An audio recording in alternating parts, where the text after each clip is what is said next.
লাইভে সবাইকে স্বাগত জানাচ্ছি। আমি হিরু চৌধুরী। এই মুহূর্তে যুক্ত আছি কক্সবাজারের কুতুবদিয়া উত্তর দুরুং এলাকার পশ্চিম বাক্কারি থেকে।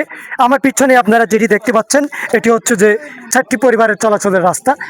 এই চলাচলের রাস্তায় তাদের চলাচলের সুবিধার্থে কিন্তু সরকার এখানে একটি কালভার্ট নির্মাণ করা হয়েছিল 2 বছর আগে, কিন্তু কালভার্ট নির্মাণ করার পরেও তারা সেই কালভার্টের সুফলটা ব্যবহার করতে পারেনি। একটি প্রভাবশালী মহল এই কালভার্ট দখল করে তিনি গড় নির্মাণ করার জন্যই তিনি প্রস্তুত রয়েছেন। এদিকে কিন্তু এই যে 50 থেকে 60টি পরিবার অসহায়, তারা যে পানিবন্দী মানুষ, আপনারা আমার পিছনে যেটি দেখতে পাচ্ছেন এটি হচ্ছে যে তাদের বাসযোগ্য স্থান, যেখানেই প্রায় এই 150 থেকে 200 মানুষের বসবাস। এই এলাকার মানুষগুলো কিন্তু আপনারা ইদানিং দেখতে পাচ্ছেন গত কয়েকদিন ধরে যে বর্ষার যে তাণ্ডবটা চলতেছে, যে মৌসুমটা চলতেছে, সেই মৌসুমের মধ্যে কিন্তু তারা সেই পানিবন্দী মানুষগুলো দিন যাপন করতে কিন্তু তাদের অনেক কষ্ট হয়ে যাচ্ছে। আপনারা যেটি দেখতে পাচ্ছেন এদিকে কুতুবদিয়ার মধ্যে সবচেয়ে ঝুঁকিপূর্ণ হচ্ছে শিশু পানিতে পড়ে মৃত্যুবরণ করা।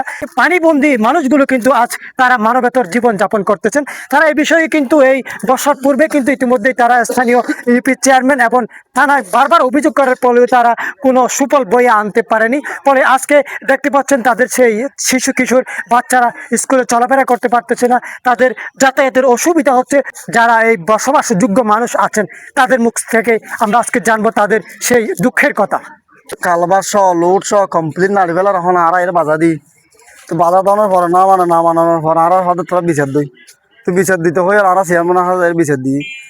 তুন থানাত গেলাম, থানাত তুন কোর্ট গেলাম, মামলাও করলাম, তারপরেও আর ইয়ান কিনা পাই কোনো কিছু না পাই।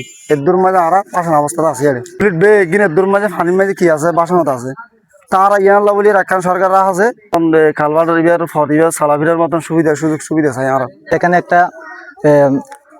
ব্রিজ দেওয়া হয়েছে, এই ব্রিজ দিয়ে পানি যাওয়ার জন্য সব সময় এটা যাতায়াত ছিল পানি যাওয়ার জন্য, কিন্তু একটা প্রবাসী ব্যক্তি এসে হঠাৎ করে এখানে একটা নিজের ফাওয়াতকারী একটা তার বসতবাড়ি নির্মাণ করে। এই বৃষ্টির মধ্যে আমাদের প্রায় 60 থেকে 70-80টি পরিবার এখন পানিবন্দী হয়ে আছে। তারা স্কুলে যেতে পারতেছে না, কোনো একটা শিক্ষা প্রতিষ্ঠানে যেতে পারতেছে না, মাদ্রাসায় যেতে পারতেছে না। নিরাপদ হচ্ছে রাস্তা, সে রাস্তা যদি আমরা না পাই তাহলে আমরা কোথায় গিয়ে দাঁড়াবো? আমরা তো গরিব মানুষ, অসহায়। আমাদের যদি একটা রাস্তার ব্যবস্থা করতে না পারি, পানি নিষ্কাশনের একটা ব্যবস্থা করতে না পারি, তাহলে আমাদের জন্য সে আশায় আমরা প্রশাসনের দৃষ্টি আকর্ষণ করবে দ্রুত সময়ে যেন আমাদের এই সমাধানগুলো সমস্যার সমাধানগুলো করার জন্য।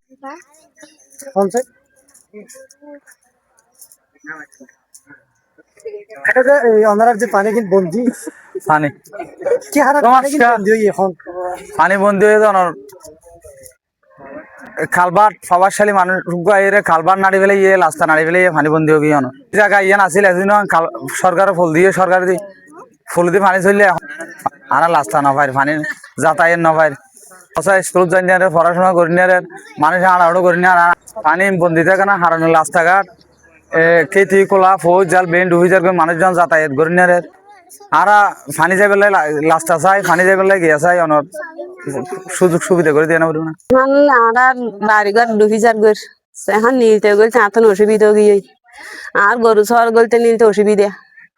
তারপর ব্রিজটা বন্ধ করে দিয়ে এখন ব্রিজ দিয়ে সরকারে ব্রিজটা বন্ধ করে ফেলাই, বন্ধ যখন করে ফেলাই দেখি হারানো বন্ধ করে গিয়ে গরিব মানুষ এখন আর চলাফেরা মানে বেশি কি অবস্থা খারাপ হয়ে গিয়ে তুলি আর না পারে নেলা পারে পোয়া যায় স্কুলে যাই না পারে, রেহাপাড়া করতে যাই না পারে, পানি কিনে যাই বেলা অনুরোধ করে দি সমস্যা সবাই আইয়ারা জিন্দি সরকার ফুল দিয়ে ফুল বন্ধ করে ফেলাইয়ে বন্ধ করে দেওয়ার পরে যখন বর্ষা হারাইছে তাই বেকু ঢুকি গিয়ে আরে ফুল সার দিবার ব্যবস্থা করে দিব।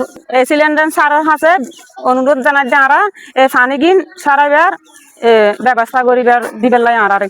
সেই বর্ষার তাণ্ডব থেকে রক্ষা পেতে পানি নিষ্কাশনের ব্যবস্থার দ্রুত দাবি জানান এলাকাবাসী।